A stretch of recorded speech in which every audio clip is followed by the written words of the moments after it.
This episode of Inside the Architect and Designer Awards is sponsored by Design in Detail. Design in Detail is where creativity finds its home. Representing top vendors, Design in Detail offers a curated collection of furniture, fabric, wall covering, lighting, and more, sold exclusively to the design trade. For more than a decade, Design in Detail has been the premier destination for designers seeking fresh, distinctive pieces and superior service. Visit the showroom in Maplewood and let your creativity flourish, or visit designindetailstl.com. Today I'm here with Jenny Rausch from Carpet Kitchen and Bath. Welcome to Inside the Architect and Designer Awards mini-series. Hi, Jenny. Hi, Veronica. Welcome to the mini-series. It's so nice to see you. Nice to see you, too. I always love all of the turquoise that you wear. Oh, it's so beautiful. I know. I love turquoise. I can put it into and wear it at any time. It Yeah. also goes stylistically. If you notice, like my projects, the things I really like tend to have a more Native American flair or some kind of piece in there somewhere. That's what I love. Yes, me too.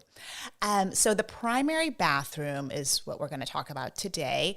And I know that it is part of a larger home renovation project. Mm-hmm. Talk to us a little bit about the scope of that particular project. So this house is almost the sister house to my house. It's my neighbors across the street. Oh. Yeah. And it's a cedar shake, turn of the century, turn of the 1900s, not 2000s. Such a great house, by the way. Yeah, and something that it needs a lot of work because it's old. And this is a neighborhood that people live in generationally. So the people that lived in our house before us and their house before them were there 40, 50 years. So a lot of times towards the end of that, you don't have a lot of renovation. So the interesting thing is it's very original. Mm-hmm.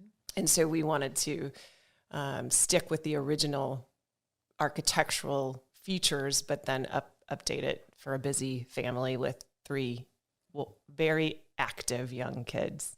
So the bathrooms were old. The bathroom had been updated, but the bedrooms needed love. The homeowner had thought he was going to do some projects, and he had started to close up some doors, but never finished it, that kind of thing. And the wallpaper in the hallway was pretty original, and it was just peeling off the walls. So it was probably been there for 50 years. So it was kind of where do you stop and start on a project that size? So we decided to do the whole second floor and the stairwell, formal stairwell.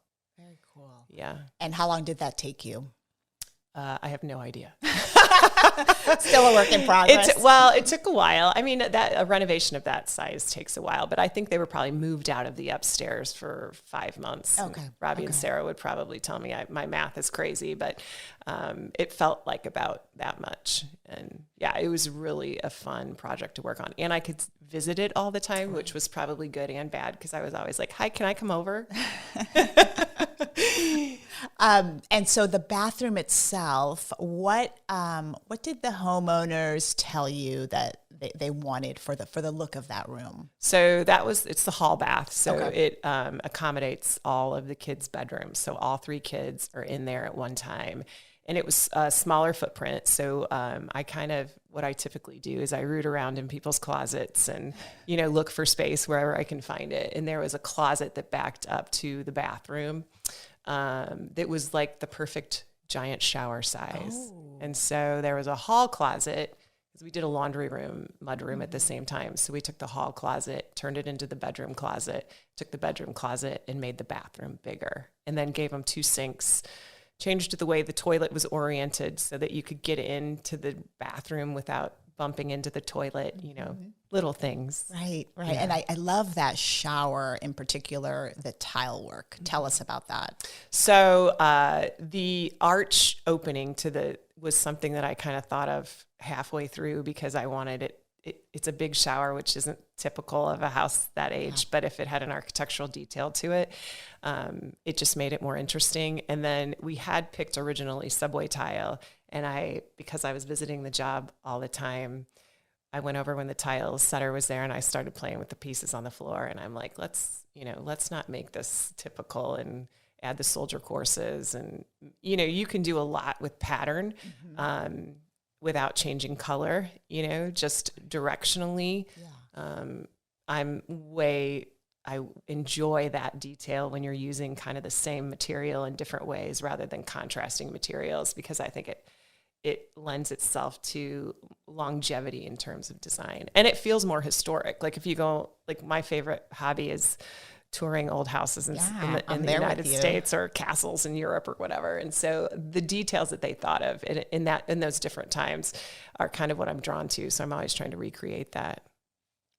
Tell us about the soldier course. What is that exactly for? Oh, yeah. So I guess I should say that a soldier course is just when you take a subway tile or a rectangular tile and you run it vertically so that it stands up like a soldier. Oh, okay. Cool. Cool.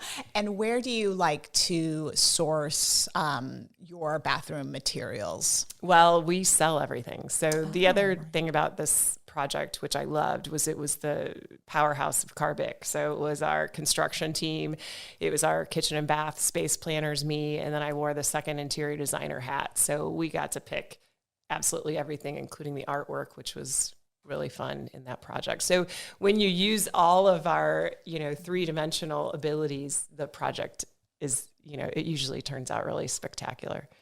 And about that, the artwork and the wallpaper, some people might be surprised to see that in a workhorse bathroom. Mm-hmm. Why does it work? And tell us a little bit about those decisions. Well, it's vented. It's got a lot of good ventilation. The shower is somewhat enclosed, so it's not a super steamy space. And I think anytime you add detail like the wainscot paneling and the ceiling is a sky blue and the walls have this bird kind of botanical pattern, it just makes the space more comfortable, more homey, more usable.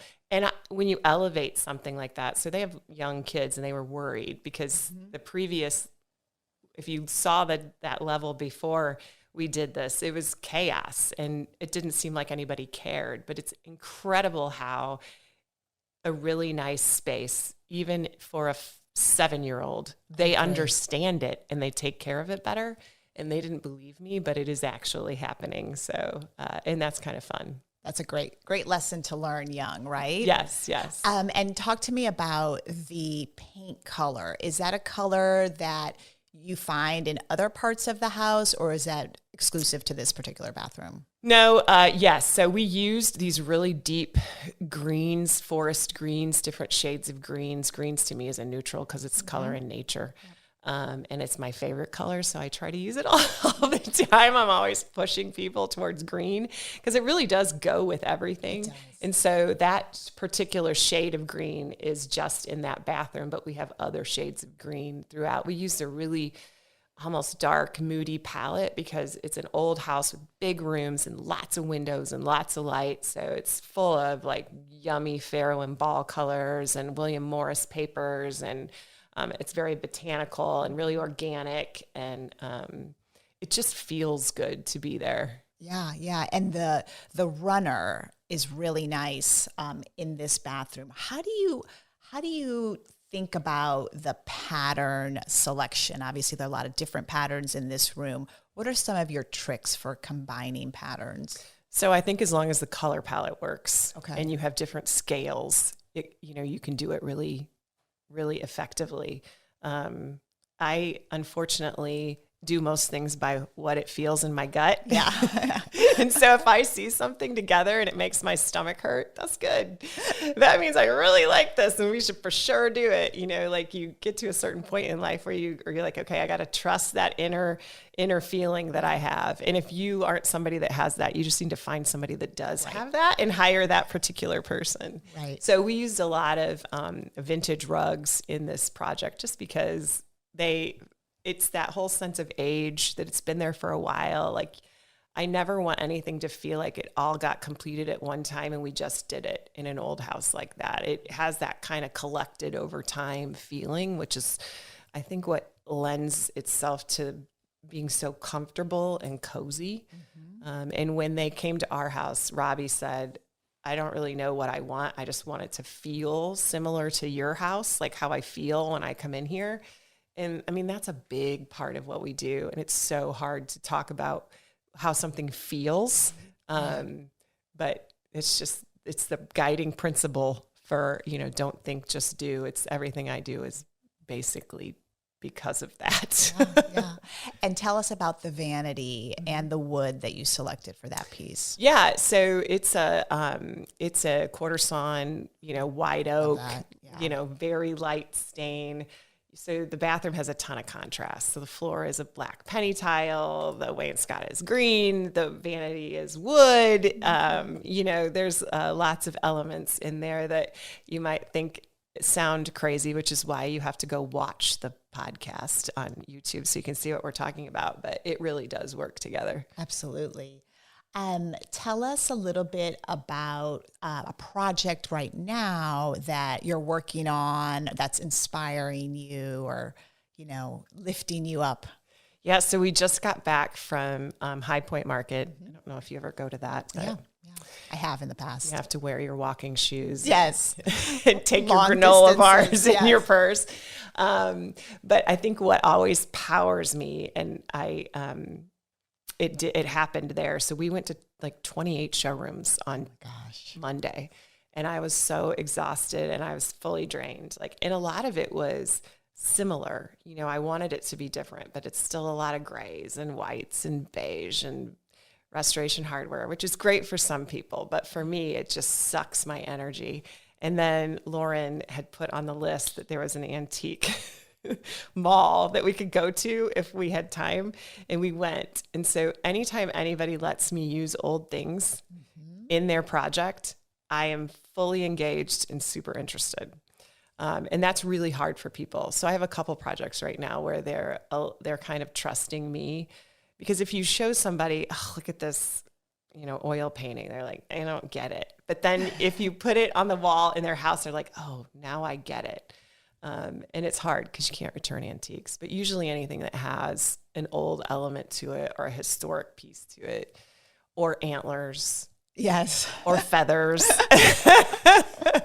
Is styling a big part of what you do on your projects? Yeah, so it's the fun part about the photography, and we try to shoot as many jobs as we can, is that I get to drag with me everything that I would put in that space if I lived there, because we stage all of it, and it's fun. I think that's actually how the interiors kind of started for us, is everybody wanted to buy everything that we brought, and they wanted us to leave it exactly the way we, because there could be a whole show on just what accessories does to a space and how transformative it is, and how it gives it a certain voice, that it doesn't have without those things. So yes, we, in this particular project, most of what I brought for the photography stayed. Oh my gosh. What a compliment, right? Yeah.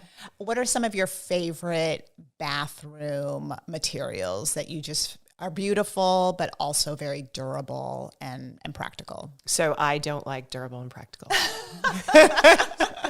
I knew you were going to ask me this question. I'm like, how do I answer this? Well, the answer is most things that are durable and practical are not very interesting. And so to me, it goes back to, there are some porcelain tiles that are really pretty, and large format tiles that you can use that have less grout. That's easy. The quartz materials, they're not impervious, but they do hold up very well. We've started to use granite again, like brushed and sueded granite, because it's super durable. Some limestones that are suitable for outside have great texture. But I think it goes back to training your human beings on how to use the space. And materials are not durable when people are too hard on them. Right. And I know it sounds crazy, but we have nice stuff in a pretty nice house and lots of kids and their friends. And somehow they all recognize the fact that, maybe they shouldn't take juice upstairs or whatever. So, And so what do you have on the countertop here? It's actually a quartz. It's like an imitation concrete. So Okay. it's Oh, a cool. brushed concrete look. So it's gray, it's textured, super durable because they do have colored toothpaste, and it's just a white porcelain sink. And that the other reason we did the wood cabinets is because wood is going to hold up better than a painted cabinet. So, Makes sense. and it shows less human error when it happens. It shows less accidents in the wood. So. Do you have a treatment or anything in particular on the ceiling, or is that paint? It's paint. We did sky blue. That's right. You sky mentioned blue the blue up there. Yeah, on the ceiling, just to give it a different dimension. And the fun thing was Ravi and Sarah were super adventurous, and they were like, yeah, let's try it. Let's do it. Let's do the drama. Let's do that. Most people are like, oh, I really like that, but I'm afraid. And for some reason, they were relatively fearless in this project. And that was really fun for us.